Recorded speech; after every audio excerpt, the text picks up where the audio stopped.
તમને ખબર છે બધી નદી પરણેલી છે? બધી નદી પરણેલી છે, એક સરસ્વતી અને નર્મદા સિવાય. નર્મદા કુંવારી છે. આખી કહાની છે. નર્મદા કુંવારી નદી છે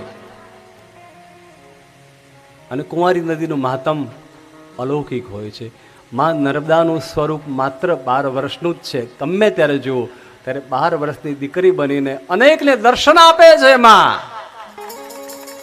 નર્મદાની પરિક્રમામાં નીકળો સાહેબ, 3 વર્ષ 3 મહિના અને 3 દિવસની પરિક્રમા નર્મદાજીની. ઘણા તો જલ્દી પૂરી કરી આવે છે, પણ નિયમ કહે છે કે નર્મદાની પરિક્રમા કરતા કેટલો સમય થવો જોઈએ? 3 વર્ષ 3 મહિના અને 3 દિવસ. કેમ? નિયમ બતાવ્યો છે. માં નર્મદાજી કીધું છે કે મારા તટ ઉપર એમાં 4 મહિના જે છે એ ચાલવાનું નથી. જ્યાં હો ત્યાં જ રોકાઈ જવાનું, જેને કહેવાય ચતુર્માસ. ઓછામાં ઓછા 3 ચતુર્માસ મારા કિનારે કરવાના. કેટલા ચતુર્માસ?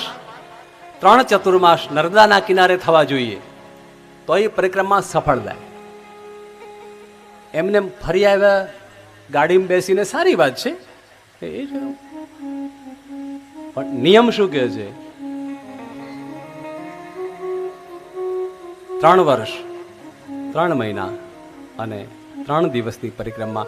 એમાં 4 મહિનાના જે 3 ચતુર્માસ આવે એ યોગ્ય જગ્યા જ્યાં જ્યાં બતાવી છે એ સ્થાનની અંદર તમે ચતુર્માસ ગાળો અને એ દરમિયાન ભગવાન શિવની ભક્તિ કરો. કઈ ભક્તિ કરવાની? ભગવાન શિવને યાદ કરવાના. કારણ કે નર્મદા છે એ કોની દીકરી છે? કોની દીકરી છે? બોલો બોલો.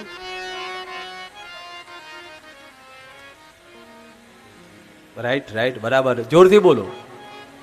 શિવપુત્રી છે. ભગવાન શિવજીના દીકરી છે મારા ભાઈ બહેનો નર્મદાજી.